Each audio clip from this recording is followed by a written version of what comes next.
All right. Well, let's jump in since we got a couple of people on and we're a little bit past starting time, but as it goes. So welcome everybody to the Ecotherapy Hour. This is our second episode, and this is going to be a solo episode. I'm going to be talking a bit about um, different ecotherapy practices that you can put into practice today, that you can take with you and use. And these are different practices that I have been using myself for the past decade on and off. And they're some of the most effective and simple things that you can do for your mental health on a day to day basis. We'll get into those in just a bit.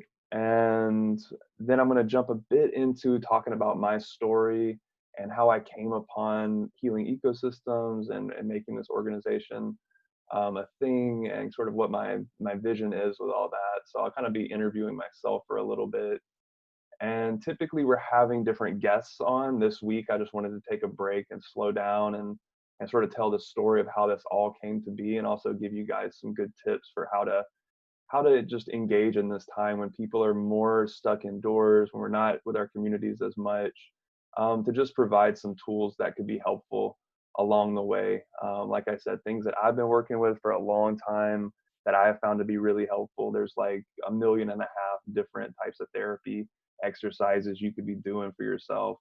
And it's all about finding those things that fit for you. So I'm going to share things that have worked for me. Hopefully, they'll resonate with you.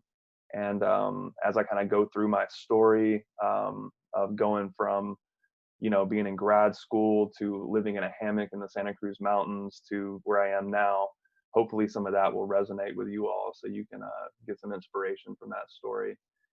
And then I'll finish up. I got one last exercise that I'll give y'all. I think is one of the most potent ones. I'll tell that one at the end. And then I also have one plant that I've been working with for the past year that's really, really fascinating, that I will be sharing with y'all, tell you how to look out for it, how to harvest it, and how to use it for medicine. I think it's a really promising antidepressant plant that hasn't been looked at that much, but was used in traditional Chinese medicine for a long time. So excited to share that. And basically, this is going to be all recorded and going on to my YouTube channel, which is called Healing Ecosystems. And so you can look back on this recording later on. And it's also a great resource for last week's recording with Lexi talking about wild oat tinctures, and then all the content that I put out in the past month around foraging. So there's a lot of content on there. All right. So without further ado, we will jump into our first exercise, and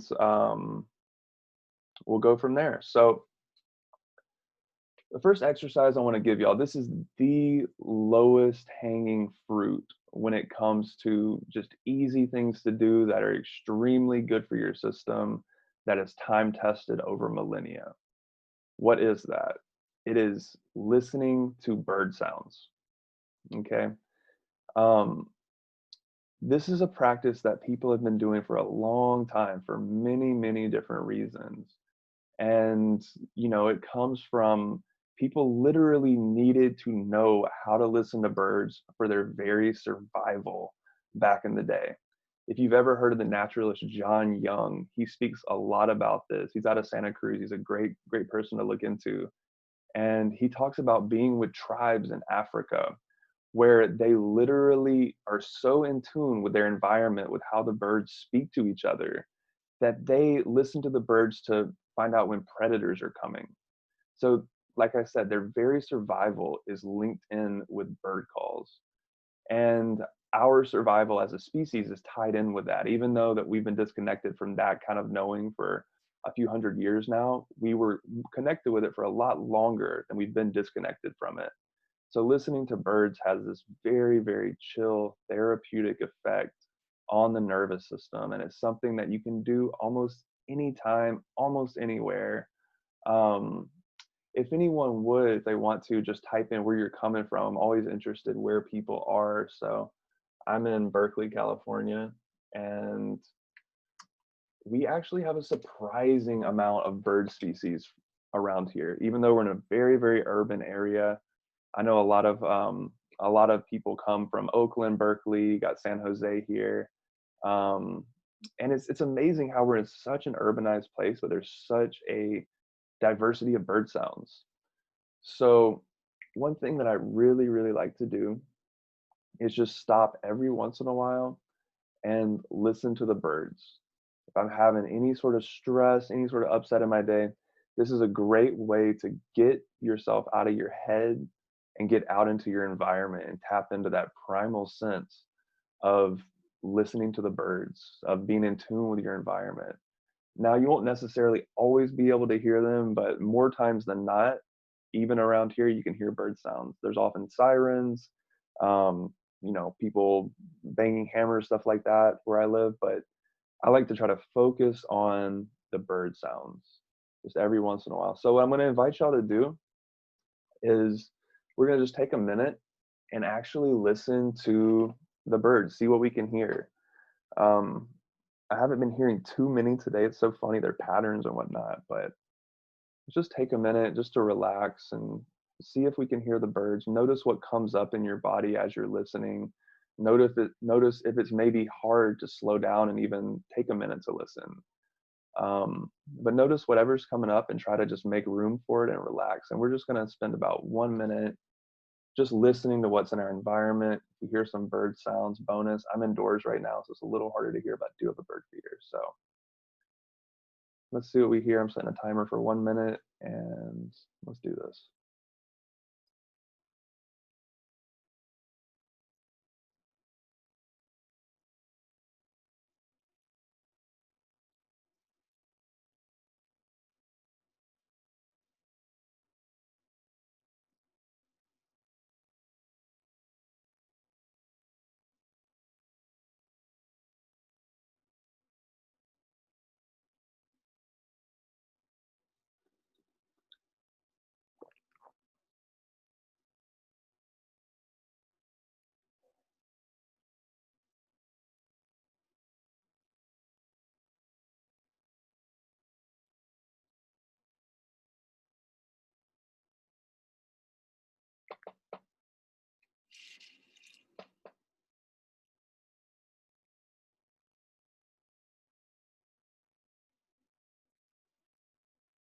All right. So even though I cannot honestly say that I heard any distinct birds right now, it is relaxing to simply stop and listen. That is such a powerful practice. That's called active meditation. And you can do that anytime, even if you're in a crowded building, if there's no birds around. Just stopping and listening is such a very, very simple thing that we can always do to relax our nervous system. And if you can hear bird sounds, bonus points to you. It's definitely the spring migration time. And I've been hearing and seeing more birds in the past few days, and even seeing like little baby birds, starting to come out. And so this is a great time to begin to implement that. I'm absolutely just enamored with birds. They're like one of those spirit animal type things. So I highly suggest observing them and interacting with them. But that's the first thing I just wanted to impart on people. It's just the very simple practice of being able to listen to birds and calm the nervous system. Um, One more fun fact before I move on. It is said that birds, their songs in the spring help the flowers to bloom, help trees to know when to bloom. So they're an integral part of our ecosystem. They're super, super magical creatures in so many different ways. And that just speaks to all the interconnections that are out there between nature, things that we don't see that are really, really powerful. And just curious if anyone was following along with that, if you wanted to type into the chat anything that was you noticed from listening to birds. I'd love for this to be interactive if y'all want it to be, and if you want it to be a TV show and just be watching and listening to me, I'm totally fine with that too. But if you want to get on the chat or even unmute yourself and talk at some point, interrupt me, go for it. Um, yeah. And if anyone's just joining us and wants to let us know where they're coming from, always great to know where people are tuning in from. All right, so let's move on to the next exercise. And this is maybe one step up from listening to the birds as far as complexity, but it's not very complex at all. It's extremely easy to do.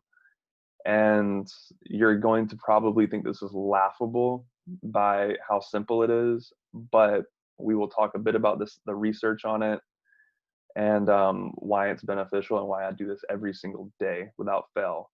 And this practice is called earthing. If anyone's heard of earthing and wants to type into the chat, I'd be curious. But earthing is the very simple practice of taking your shoes off and walking on the ground barefoot. Imagine that. So, and it also includes, putting any part of your body onto the ground, onto the earth, and magnetizing to the earth's electromagnetic field. So there have been over 20 different peer-reviewed studies on earthing in the past few years that have showed that it is one of the most amazing tools for reducing inflammation in the body. It also leads to less insomnia, less anxiety, less depression, overall less stress. And most of the studies really, though, focus on the inflammation component. A lot of people will talk about how inflammation is one of the main, if not one of the only contributors to chronic disease. So inflammation is really, really, it's one of the main perpetrators when it comes to people having disease. It comes from our environment. It comes from the foods that we eat. It comes from the toxins that we're exposed to. Um, and a little bit of inflammation is okay, but a lot of people are in states of chronic inflammation. So what can you do about that? Simply go outside and put your feet on the ground and earth down for a while. And if you want to get deeper into that and learn some of the intricacies, there's a great podcast with a guy named Ben Greenfield, and I'll put this into the chat so y'all can check it out. But he interviews the guy who wrote the book about earthing. And if you look up this podcast, Ben Greenfield Earthing, you should be able to find it. The name of the author who wrote that, his name is slipping my mind. I think it's Clint Ober, actually. Yeah. And he's the one who funded a lot of these studies to happen in the past, decades. And he goes a lot in this podcast into some of the details of like how long you need to put your feet on the earth. Like, can you actually use concrete to earth? And people think of like earthing, which is also called grounding sometimes, as being more of a psychological phenomenon of like you feel grounded. And I think we all know what that can feel like. But there's actually a very physiological aspect to it. Just like electrical currents get grounded, the human body needs to be grounded in order to have optimal health. We're exposed to massive amounts of electromagnetic energy from Wi-Fi, cell phones, microwaves, et cetera, dirty electricity in your house. And it's something that's pretty inescapable in this world. And there's measurable studies showing how deleterious that is on our cells and our bodies. But the good news is that the earth has its own electromagnetic field. So when you go out and do this simple practice of earthing, you are helping to make your body grounded, and it will be more resilient around those non-native electromagnetic frequencies. So that's the second one. Curious if people have ever tried that. It's really phenomenal. The way that I do it is I'll do it several ways. Number one, like I'll go out in my garden and just garden barefoot. Like I know my garden is a pretty safe place to not hurt my feet. But secondly, I will go out in the morning. I do a 15-minute meditation in the morning. It's one of the first things I do after breakfast. And I just put my bare feet on the ground. I do my meditation, my breath work and all that, and I'm also in the sunshine. We'll talk a bit about vitamin D in a little bit. But that act of having my body touching the ground like that and creating that ground is a big part of my day. And I feel like over the past year or so, just the calmness that imbues in me is phenomenal. And I don't even think about it anymore. It's not like, oh, I have to go do this, like it's a pain in the butt or something. It's part of my daily routine, and it's a ritual, and it's something I always do. And yeah, this is a great comment. Redwoods are awesome as well as near water, for sure.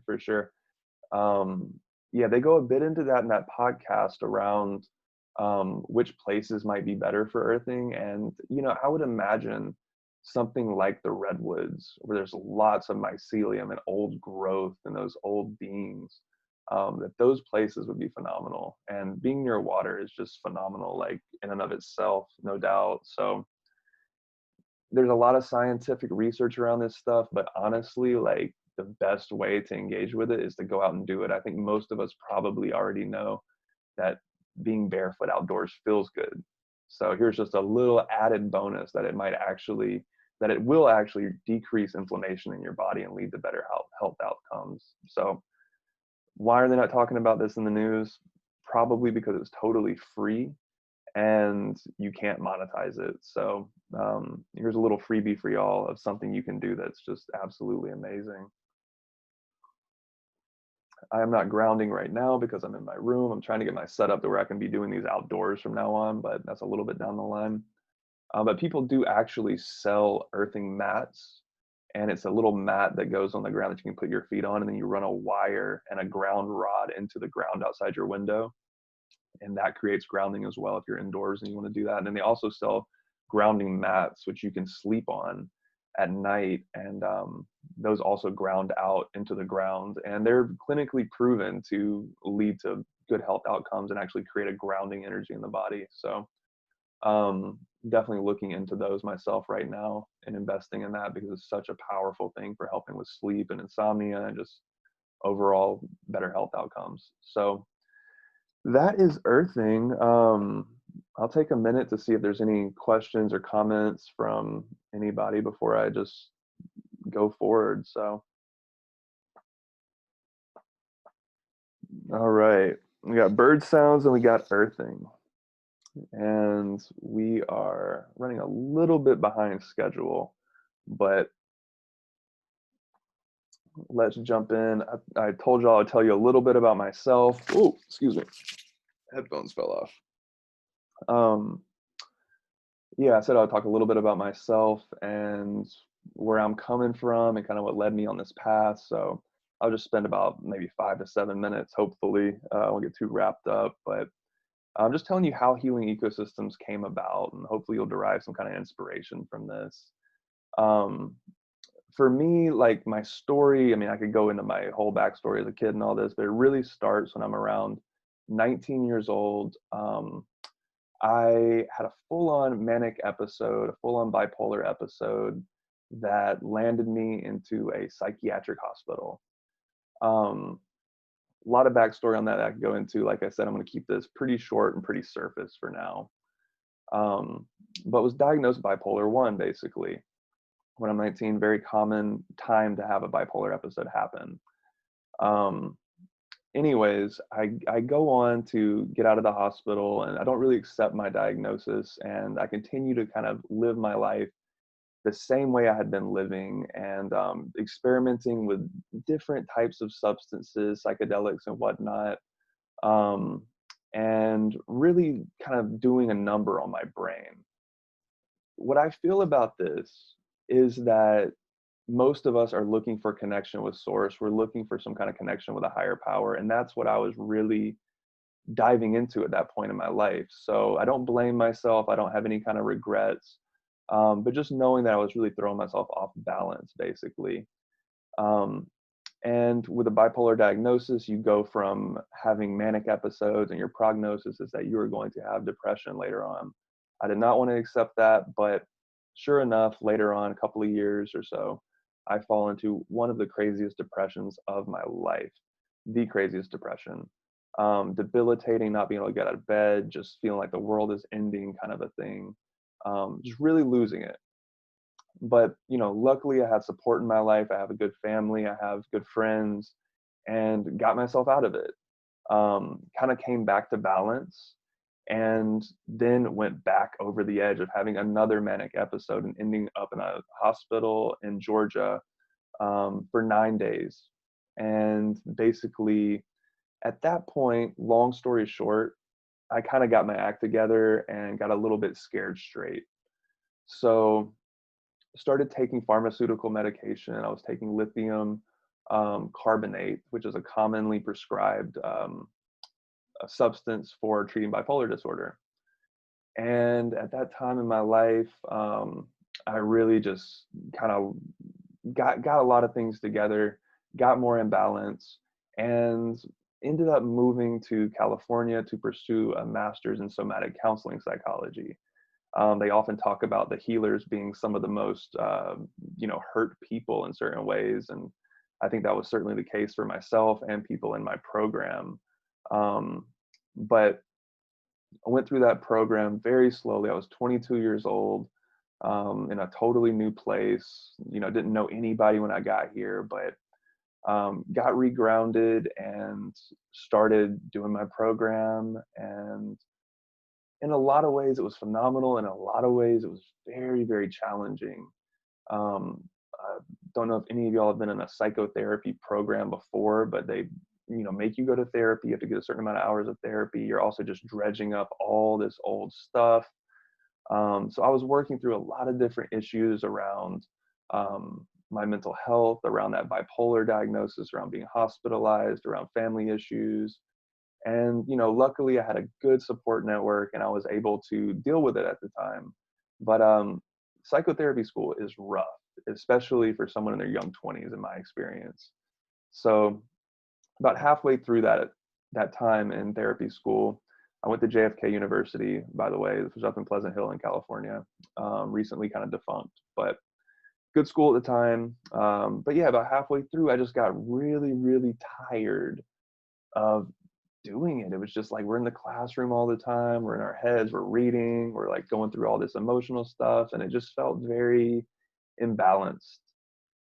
And I don't know what it was, but it was this was in 2012. People were talking about the Mayan calendar and the world's about to end, which happens every few years apparently. And just something inside of me, though, like in that whole context, something started to wake up inside of me. And there was just this very strong force that said, go learn how to farm. And so I followed that voice, and I ended up in New Jersey. I was following someone that I was in love with, but I was also had gotten a gig on an organic farm out there to work at a family's farm for a few weeks. So had no real previous farming experience, and went out there and just spent about a month on this land in Ringo's, New Jersey, which is a rural part of New Jersey, kind of near Pennsylvania. And absolutely fell in love with this lifestyle, fell in love with the family that I was working with, just had an amazing time. And from then on, I was just hooked into farming, into nature connection, into the whole gig. So really grateful for that push, and I just encourage people in life, like, to push a little bit further past your edge, because like I remember it was so crazy. I was in New Jersey and I had one farm lined up I was supposed to go to, and they canceled on me last minute. So I was starting to call other farms, and the farm that I ended up staying on, I remember I was about to call them, and I was kind of like feeling lazy or tired, and I was like, I'm not going to do it, actually, whatever. I've emailed a couple other farms, but something inside was like, no, you need to talk to them. So I reached out to them, called them, and they were immediately the place that I wanted to be, and they accepted me. And like that was just such a transformative experience. And it was like, if I hadn't pushed just a little bit further, I would never have had that experience, and God knows what path I would be on. So that was amazing for me. Really grateful for that family and that time. And yeah, I mean, New Jersey was awesome. I came back to California and kept going through my graduate program and did pretty well in it overall. And throughout that whole time, though, I just kept up farming. I kept up working in my garden outdoors, kept up learning as much as I could, volunteering, just really diving into it while also completing my psychotherapy education. Fast forward a couple of years, I'm going through this program very slowly. I'm like 27, 28 at that time. And I come to my last year of the counseling program, which turns out to be when we have to start seeing clients, which is really great. Learned a lot, definitely, but it was one of the most emotionally difficult years of my life. Absolutely horrendous in so many different ways, magical and amazing in other ways, but overall a really, really tough time. So I'm still taking lithium carbonate at this time. while I'm in the program, and just things are rough. And like, I won't bash on uh, medication. I think that pharmaceuticals can be helpful for some people at some times, but I think that it had really gotten to a point where it was hurting me a lot more than it was helping me, and I didn't understand what it was, and I couldn't connect with any psychiatrist that actually understood what it was either. So I was doing a lot of, it was almost like self-medicating with a pharmaceutical that was being prescribed. But anyways, we'll talk a little bit more about pharmaceuticals in just a bit, and talk about alternatives as well. But yeah, kind of to wrap this up, what happened at that time is I had a really clear message. I do not want to continue on this psychotherapy path right now. I need to go out and connect with the land and do some healing and just be at a different pace. And so finished my degree, wrapped up the master's, got the diploma and all that, and basically set out to live in the mountains of Santa Cruz in a food forest for what turned into 6 months. Literally lived in a hammock in between 2 redwood trees. I would sleep there every night.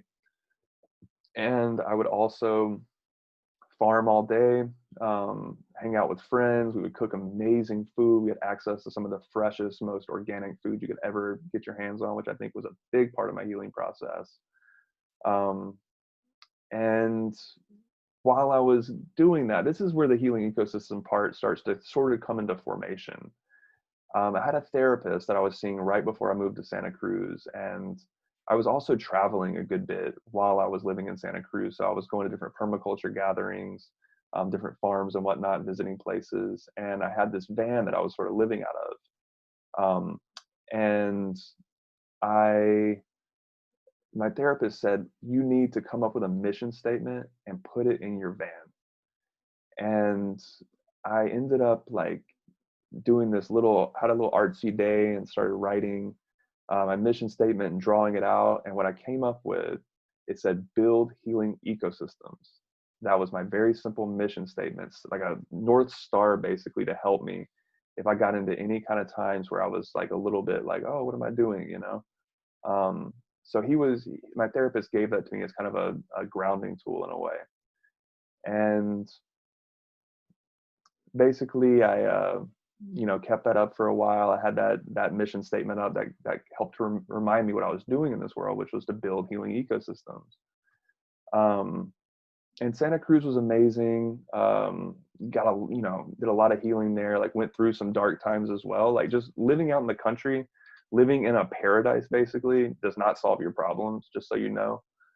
It'll help you to have room to work through them, and to have a supportive community around you that will help you to work through them, and have land that you can work with will help you to work through them. But your problems, like you probably already know, anyone who's lived any, fraction of life knows, they follow you around, because they're not from the external, they're coming from you, inside of you a lot of times. But got to a point in Santa Cruz where I just was like, I don't think this lithium is working anymore. I'm going to go off of this. So, took myself off of it very carefully, and just noticed a drastic improvement. Like people were like, whoa, like something's different about you. So I was getting that feedback that something seemed like I was doing better, like I was more balanced. And I felt a lot better. So, that's sort of how Healing Ecosystems came about. And of course, I'm skimming over so many different aspects. I could talk about this for hours and hours and hours, like most of us could with our stories.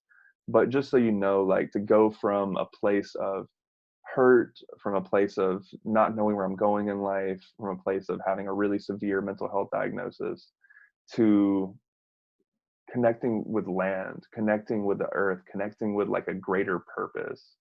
And that's what I hope you got out of that story, is that the land is here to help us heal ourselves. And when we're healing the land in return, I think that's the best thing that we can be doing.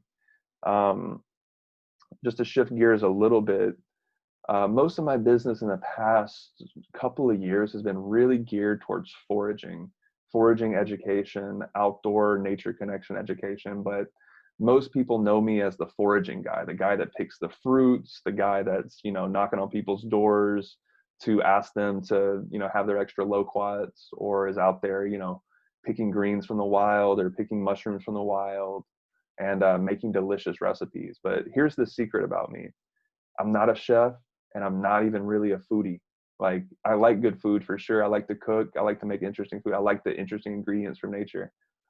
But the thing that really draws me and hooks me about nature or about foraging is the connection with nature. It helps me to connect deeper with nature. And I think through foraging, through having to learn plant identification and seasonality, and harvesting properly and all that, it brings me into one of the deepest connections with nature I think that we get, because we've all had ancestors who were doing that probably no more than, a few hundred years ago. So we're all connected with that lineage of foraging. So it's a great mental health tool. Um, so that's one thing that I always recommend to people is get out there and learn to forage. Like, start easy, start with neighborhood fruit trees, start with really easy greens in your yard. But doing that will help you to feel really, really grounded and balanced. And that comes from experience, but there's also the whole scientific neuroscience part of it, which is our brains are wired for it. When you go out and you harvest a big load of plums and you're picking all those fruits, you will notice you start to feel really good. There's dopamine being released in our brains when we do that, right? Because we are hardwired to find food in our environment. Now, a lot of people are very addicted to shopping or addicted to going to the grocery store or just buying things in general. And no shame in that. Like, that's definitely a part of our realities, but that comes from not having that need met to go forage. So getting in touch with like that base need of just foraging for foraging's sake because it feels really good, that's the way to get down to the really like core of what that desire is, of what that need is, that dopamine hit. So foraging is just a very natural way to do that. And then plus, it's amazing for our bodies on a gut level. Okay. So as we probably all heard before, the microbiome is a hot topic of study right now. Having a good, healthy stomach, a good, healthy microorganism load in your guts is one of the biggest determinants of good health. When people come to, herbalists or naturopaths or dietitians these days talking about having a lot of different issues in their body, like, it's where it's kind of like, well, you have a lot of issues going on. Where do we start? Most people these days are starting with the gut, with healing the gut. And once again, back to inflammation, gut inflammation is rampant from different foods that people eat. So making better diet choices is part of that. And then also diversifying the microbiome is a big part of that. So foraging helps a lot with bringing new novel foods into your diet that are also super fresh, that will help to diversify those microorganisms in your stomach. Having a diverse microbiome leads to better immunity. It leads to better health outcomes across the board. So you really can't go wrong with it when you're foraging fresh food. Plus, just to get into this for a moment, the freshness of that food, the nutrient profile and content is out of this world compared to stuff you buy at the grocery store. It's been studied again and again. And grocery store fare is good. Getting organic stuff in your farmers markets are good. Like, totally go do that. But supplement with some wild food as well. And you're just dealing with some of the purest food on earth that hasn't been adulterated before. And the freshness is amazing. It's going to help to diversify your stomach. Most people only eat like maybe, 30 different foods a year, 30 different species, but there's thousands of edible species of different foods out there. So foraging is huge for mental health on a microbiome level, as well as having that dopamine release and just the connections that you get from like being in a neighborhood foraging. Absolutely critical. And we can go into community and all that too, but I'll save that for another talk. And then just to touch on this briefly too, just soil biology and how important that is for our health. Another one of those things that we have been engaging with for millennia is working with soil. Soil contains I guess it's an organism of some sort, but it's called Mycobacterium vaccae.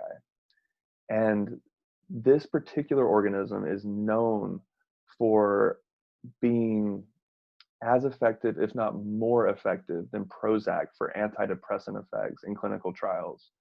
This stuff is present in in the redwood soil, in healthy garden soil, Pretty much any decently healthy soil will have Mycobacterium vaccae in it. And you get it by basically breathing it in, by working with the soil. And you also get it through your skin contact with the soil. So going out and gardening is an amazing thing. And we all know that feeling of going out and working with soil, like how good you often feel when you get done with it. And so that's one reason for it. Now, also, this could be an entire podcast episode, but vitamin D, the vitamin D from being outdoors, like I cannot stress it enough that people need to be outdoors more. I say this from my room right now. Got a little bit of light coming in, but I'll go outside after this. Um, Vitamin D is critical for so many processes in our body. It's like 70 something percent of people in North America are vitamin D deficient. So it's a rampant deficiency. Um, you can supplement with vitamin D with like a good vitamin D supplement, or you can get out into the sun some. I love to get out in the morning sun. It feels very, very tolerable. The afternoon sun about right now is a little bit more heavy hitting and kind of hurt your skin. But finding some time to get out into the sun on most days, if you can, if weather allows, such a good practice. And not to, I'm not saying that this is any kind of COVID cure-all or anything, but they are finding the more that they're researching this stuff, people who die from COVID who have terrible, terrible issues with it have very low vitamin D levels. So as to say that respiratory issues have been known for a long time to be complicated by nutrient deficiencies like vitamin D deficiency. So like I said, this is not by any means a prescription or by any means a silver bullet, but keeping your system healthy by being outdoors in a healthy way, in a safe way, could lead to a lot better outcomes if you were to get a respiratory issue, or could help you to stave off respiratory issues. So just can't say it enough. There's a great Joe Rogan that just came out with Dr. Rhonda Patrick, and she goes into vitamin D really deeply. She's a PhD, so she can speak to it more. But we've known this for a long time, that vitamin D is very, very important. And getting it from the sun is probably the best way. So I won't harp on that too much. Do your due diligence and research that if you're curious. It's fascinating stuff. And last but not least, all right, we're almost perfect on timing right now. Let me check in and see if there's anything someone wanted me to recap before I move on. I know I just gave you all a bunch of history and information. So if there's anything lingering, now would be a good time to hit it in the chat or say it.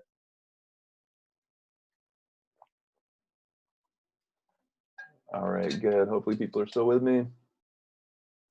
And we will jump into, I'm going to share my screen and show y'all a video. This is one of my top ecotherapy practices. And this actually comes from CBT, which is cognitive behavioral therapy. And this has some of the most scientific backing around it as far as a therapy that has been proven to work. For me, what this actual practice does is it helps to modulate anxiety. It can help lift depression. It can help to just generally de-stress you. This is kind of the one that requires the most investment. And that investment is basically having a paper and a pen. So it's not very much, very low hanging fruit once again. But this is a cool practice. And with all these practices, I just want to say, like, try them a couple of times, try them a few times. The more that you do them, the more benefit you're going to get. The more regular you are with it, the better it's going to be for you. So the first time it might not exactly do what you want it to do, but like try it a couple of times. I always encourage that with wild food as well as with these practices. And if it doesn't fit, don't do it. Like, it's all good. Like, there's going to be certain things that you're going to get from this that are going to resonate and certain things that aren't. But this is a great practice, and I just wanted to share it with y'all because it's been a huge ally for me for several years. And it's something I return to again and again if I'm feeling stressed, if I'm feeling like I need a mood boost, if I need some perspective to get out of my thoughts a little bit. So here it is. And I'll share my screen. And I'll show y'all just a quick video I made in my garden where I'm demonstrating this practice. There's a lot of different ways to do it. If you go to the classic CBT model, it's a 3-column technique, but I've augmented it to make it more accessible for myself. And I like this technique in particular. So I'll explain exactly what I'm doing in this video. It's a 3-minute sped up video. This process probably takes no more than 10 minutes or so, depending on how deep you want to go. but y'all should be seeing a picture of a chair on the screen, and I'm going to start the video.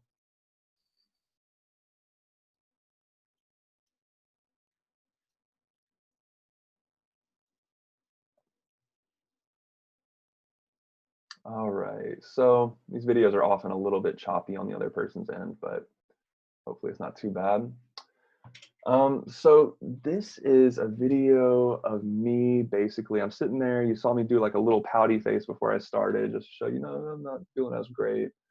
Um, but all I'm doing is I'm writing down on a piece of paper any negative sort of downer thought that's coming up in my mind. So I think we all have these.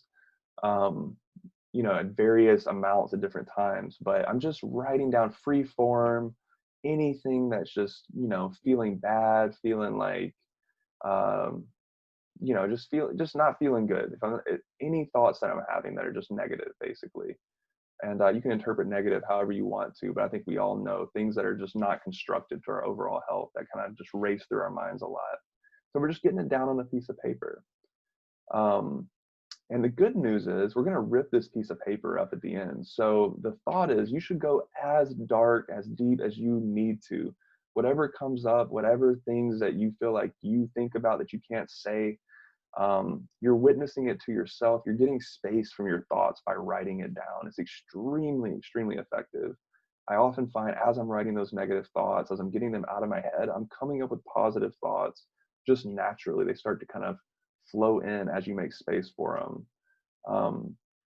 So this is extremely simple and doesn't have to be complicated. I think I spent maybe 5 minutes. Then I'm flipping the page over and I'm going to write my positive thoughts now. So this is just all the different things that I'm grateful for, the things that are going well for me, the different thoughts that just feel good to think about, like things that uplift me, things that are constructive to my overall health. I'm writing all of that stuff down. And I typically like to make the positive thoughts a little bit longer than the negative thoughts list. Our brains are like Velcro for negativity and Teflon to positivity. So we really have to train ourselves to be addicted to positive thoughts and addicted to positive emotions, because by default, we will always go towards negative emotions if we're left to our devices. So this is an amazing tool for clearing out those negative thoughts, reinforcing the positive thoughts, and then just composting that piece of paper. Okay. What else to say about this? Yeah, that's basically it. I mean, there's different, like I was saying, there's different versions of doing this. There's different ways that people do it. There's the 3-column CBT technique, but this is, I think, a much simpler way to do it. And I've gotten a lot of great benefit from this. I derived this from a guy named Dr. David Hanscom. He has a book called Back in Control, and he was prescribing this exercise to, see, I'm going to rip it up now, and I'm going to take it over to my compost pile. And I'm going to toss it in the compost pile. Thumbs up, there's the garden. So that's it. But like I was saying, yeah, Dr. David Hanscom is a spine surgeon. And he was prescribing this to his spine surgery clients. And this, along with some forgiveness exercises, he was finding that people were going from having debilitating back issues to being able to walk again, to being pain-free, to being able to sleep through the night.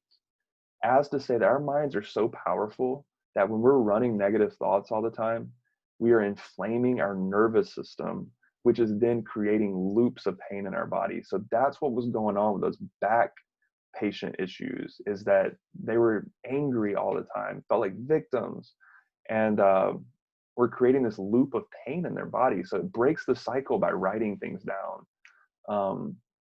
And so that's what that exercise is about. And I found that it works really, really well for just working with depression, working with anxiety, working with stress in general. You don't have to necessarily have chronic back pain to derive benefit from it. So that's an easy technique. Any questions about that, about how that works, or if he wants to share anything at all?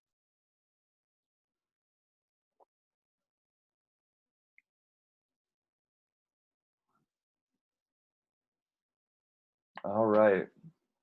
So hopefully that's helpful to y'all. Put it in the toolkit. Bring it out when you need to. And I hope some of those, we went over bird sounds, we went over earthing, talked a bit about my story there. We talked about foraging, we talked about soil, we talked about vitamin D, and we got the CBT exercise. So that's a lot of information to throw at y'all. Like I was saying, just glean something from it that resonates with you. You don't have to do all of these things at once, but they're all simple tools.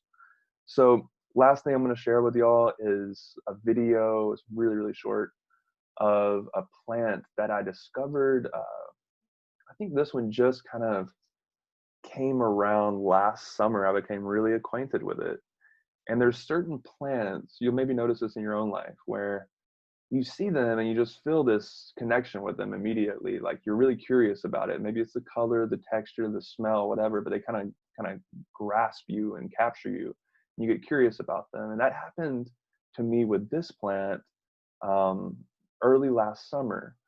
And as I was in California when I first met this plant, and then I went back home to Alabama for a while and spent a significant amount of time in Asheville, North Carolina. And this plant was in bloom in California when I left, and then was blooming in Alabama when I got there, and then was blooming all up through the Appalachians as I was driving up to back and forth to North Carolina and then back to Alabama at times.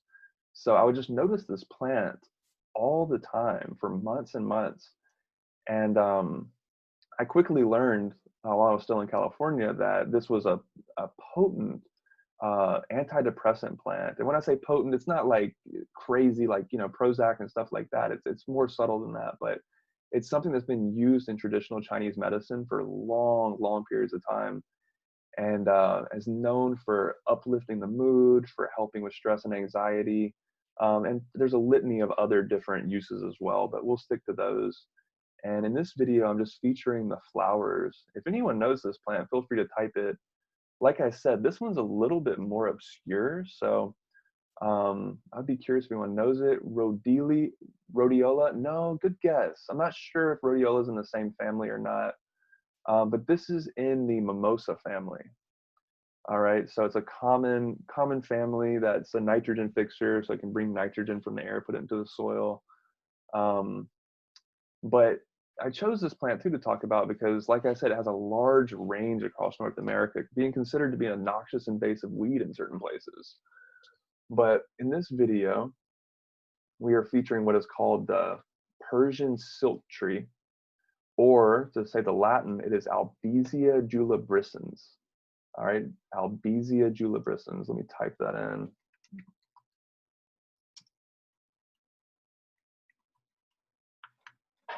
I'll look at my cheat sheet over here. Spell the Latin name properly. Albizia julibriscens. And this is not in bloom quite yet. It actually, maybe down in San Jose, it might actually be already. I think it's getting close here in California. I'm waiting about a month before I start seeing it. Season's a little bit later this year for a lot of things. So I'm thinking by mid-June we'll have these. But I'm just picking these flowers right here. And the main way to ID it, let me back up a little bit. It's a very short video. The main way to ID it is by these puffball flowers. So they look like little pom-poms, and they have this bright pink to them with some white on there as well. And you can check out the leaves too. Those are compound leaves, so there's a lot of little leaflets. I think those are actually called, I think those are pinnately compound leaves. Sorry, my botany terms aren't completely dialed in, but they have a lot of little leaflets making up those different sides of the leaf and then making up that larger leaf structure. So it kind of looks like a pea almost. These are similar to the pea family.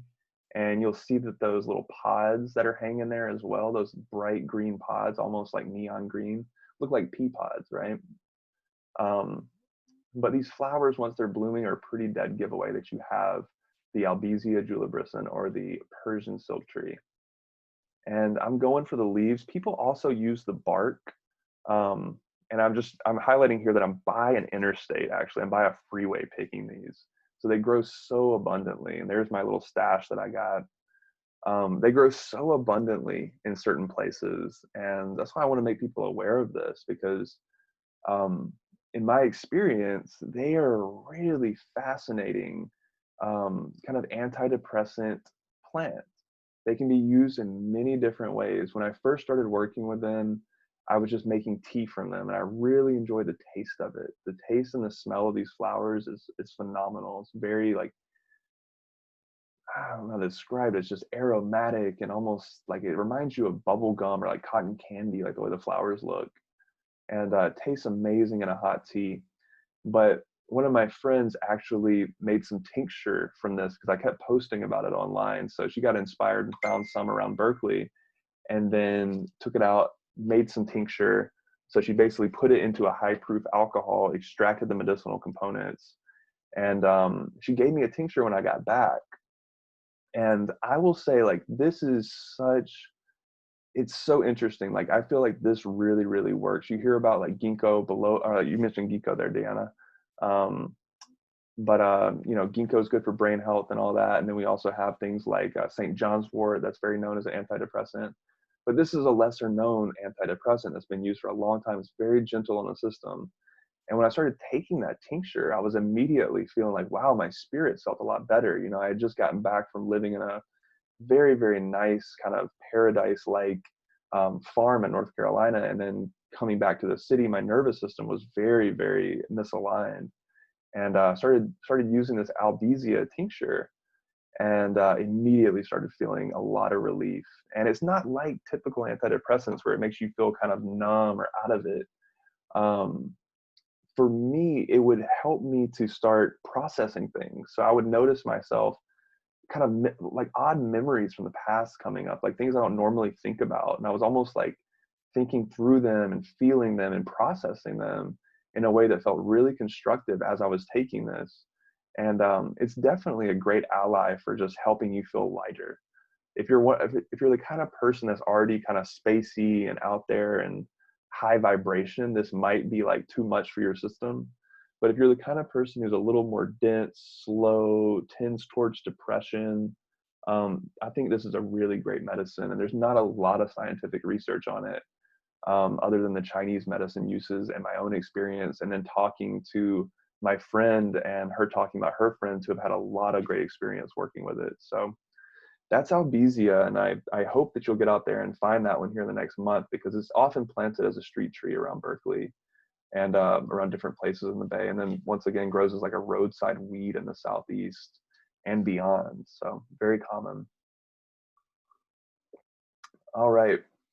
Oh yes, and we're getting towards the end of time here. So if there's any questions, yeah, good question. You're asking, is it a tree? Yeah, it's a tree basically. It's a small tree though. It's probably considered to be a shrub more so, but I would say the tallest one I've seen is maybe 10, 15 feet. And that video didn't really do it justice as far as showing the structure of it, but look up that name and look at what it looks like. And it's typically growing on the edge of habitats, like on the roadsides and whatnot. So it's more low lying. It can get tall, but you know, it's typically a shorter kind of tree, something you would call a shrub. But yeah, good question.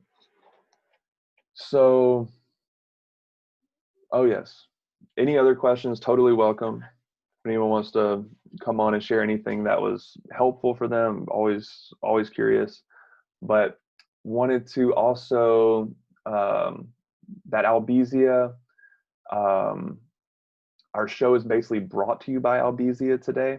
I have tinctures of this. These are 2-ounce bottles of it, and if anyone's interested in it, I would be willing to ship these out to people, or if anyone wants to pick them up. I'm just asking $15 to $30 donation for them. That just goes towards basically purchasing more tincturing materials, and then also funding the show and funding, you know, upgrading the technology for the show. So if anyone's interested, send me a message, or I think all of you are connected to me on social media. If you're not, I'm going to go ahead and just type in my social media contact, but I believe that's probably how you all found me. This is my Instagram, and that's my Facebook as well, all under Healing Ecosystems. And that's where this video will go to. This will be under the Healing Ecosystems YouTube channel. And then Deanna's asking, what is the tincture ratio? Um, Good question. Some of my friends are more, the person who made this particular tincture is a bit more on the folk herbalism side. So she gave me the entire bottle, which I don't have in my room right now to show you, but she basically packs in a lot of the flower material and then puts it under a bit of high proof grain alcohol. I believe it's vodka. And I think it's probably, from my guesstimation, I would say maybe 1 part plant to about 2 parts vodka. That's what I would guess. But whatever she did, it absolutely is. It tastes really good too. A lot of times these vodka tinctures will taste like vodka. It's not very pleasant to take them. But this one has a really nice floral taste to it. And just in case y'all don't know, tinctures go under your tongue. You don't drink them. They don't work that way as well. You want to go under your tongue so the alcohol goes into your system without being interrupted by your digestive tract. Um, and yeah, if you're interested in that, in getting a tincture, this is my Venmo actually. It's better, or if you have Venmo, that's fine. My PayPal is, I'll type it into, and yeah, if I'm shipping it, I'm gonna have to charge a couple of bucks for a shipping fee. I'm thinking $3. I don't think it'll be any more than that. And you're also asking dried or fresh plant. This was fresh plant that she used. So she used those really fresh flower buds. And that seemed to work really well. And typically fresh plant is going to be more active in most cases, not all, there's always exceptions. But yeah, that tincture I feel is very, very helpful. So if you so choose to get it, I haven't really looked online to see if they even sell them, but I've never seen this tincture in like a health food store or any of the apothecaries. Not to say it's not there, but it's not as common as something like St. John's wort. And St. John's wort, if you're using that for depressive aspects, you have to be really careful because there's certain compounds in it that make you very photosensitive to the sun. And so if you're spending a lot of time out in the sun and you're taking concentration of St. John's wort, it can begin to mess with your vision. So this might be sort of the antidepressant alternative to St. John's wort for the summertime use. I think St. John's wort is probably more intended for wintertime use. And then someone's asking, does the mimosa tree have toxic seed pods? So to my understanding, those seed pods are not edible. And a lot of those nitrogen fixing trees will have seed pods that are considered to be toxic. I don't think that they're like deadly poisonous, like you eat one and you're going to die kind of thing, but not something I would typically eat. And if I remember correctly, those seed pods on that particular mimosa tree, the Albizia, are not edible. But there are some out there that are edible. So that's not a full scope answer. And mimosa is a tree family, so it's a very large family. And I know some of them are edible, but that particular one I don't think is. A very good question. All right, so we're wrapping up. Any last questions as we're finishing for the day?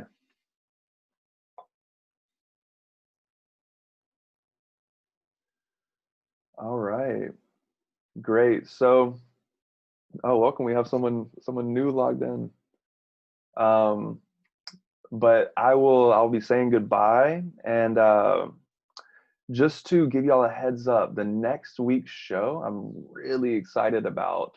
I have one of my teachers from the Appalachians. Her name is Becky Bayer, and she's going to be coming on the show, logging in from North Carolina, and we're going to be talking to her about her business. She's a very seasoned folk medicine forager person. She knows a lot of like folk history around plants and medicine making and foraging your own wild foods.